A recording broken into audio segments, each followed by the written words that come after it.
It's been a really intriguing week so far, and now more than ever, right, you have to look at individual names.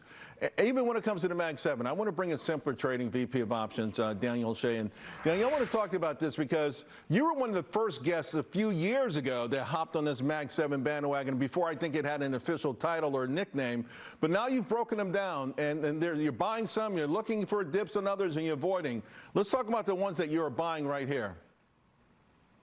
So if you look at the ones that we're buying, I'm buying the ones that have yet to make all-time highs, and they're in bullish trends. They're consolidating, they're squeezing, and they're getting ready to break out, specifically before earnings. With Amazon, you also have another boost where you get Prime Day coming up, but Google and Amazon in particular look great for buys right here for me. Yeah, and we had Phil Blancato earlier today who liked it as well. Let's go to the void right now. Tesla's having a pretty good day on delivery numbers, and Apple, a lot of folks are saying Apple's oversold, but you say avoid those for now. You know, Charles, if you look at the past few quarters before earnings, Tesla usually suffers quite a bit because people are nervous before earnings in Tesla. However, I will point out that after the earnings report, Tesla typically bounces. So I know it's a little crazy, but sell before earnings and then wait until the news, and we'll see if we can get a post-earnings rally with Tesla. Gotcha. Well, that's how you got to game these big movers, right? Hey, speaking of big movers, Bitcoin exposure, you like IBIT? IBIT is a great this one is a great one to trade because you have a lot of liquidity in the options market, and it's also a low price name. So with this ticker, I'm looking for a price target of about 65 and then potentially up into 70 because Bitcoin is breaking out right now. And I think that Bitcoin is going to trade to about 120,000 a coin. So for me as an options trader, and specifically for retail traders as well, this is a great low price product to get involved.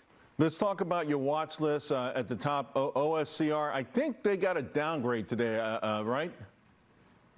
That's right. OSCR got a downgrade. So with this one, we're going to have to wait until it can consolidate again and take off. And so that's why I've replaced it with QUBT.